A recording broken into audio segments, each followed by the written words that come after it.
Le 4 avril prochain, le Conseil de sécurité des Nations Unies va tenir une importante réunion à New York consacrée exclusivement à la situation qui prévaut à l'est de la RDC.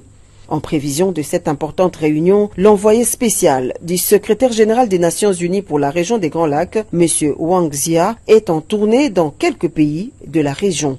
Reçu par le président de la République Félix-Antoine Tshisekedi Tshilombo, M. Wang Zia a expliqué l'objet de sa mission au chef de l'État qui a fait à son tour sa lecture de la situation actuelle jugée très préoccupante. Au cours de cette même audience, M. Wang Zia a réitéré la volonté des Nations Unies d'accompagner la République démocratique du Congo dans la recherche d'une paix durable au regard des atrocités que vivent au quotidien les populations des provinces du Nord et Sud Kivu.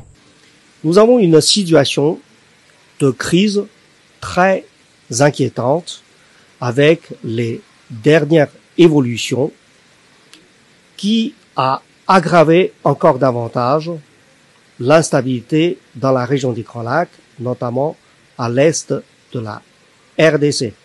Avant d'aller à New York pour participer à une réunion du Conseil de sécurité consacrée à la région des Grands Lacs, qui aura lieu le 4 avril prochain. Une réunion qui va parler de cette situation de crise dans la RDC, de l'application de la résolution 2773 et aussi pour parler de la recherche d'une solution globale, durable, pour assurer la paix et la sécurité dans la région des Grands Lacs. Pour le haut fonctionnaire des Nations Unies, l'enjeu immédiat consiste à relever le défi de la désescalade sécuritaire occasionnée par la coalition AFC M23 parrainée par le Rwanda.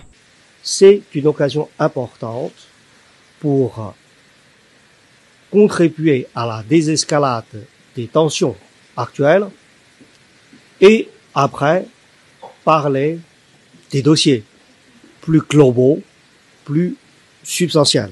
Aujourd'hui, il y a cette résolution 2773.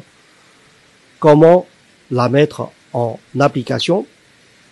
Comment reprendre rapidement le processus de Luanda et le processus de Nairobi? Et c'est là l'enjeu immédiat à relever pour désescalader la tension et après mieux gérer les enjeux à moyen et à long terme. Par ailleurs, l'envoyé spécial du secrétaire général des Nations Unies pour la région des Grands Lacs s'engage à poursuivre ses bons offices et à soutenir les deux processus de paix en cours, celui de Luanda et de Nairobi.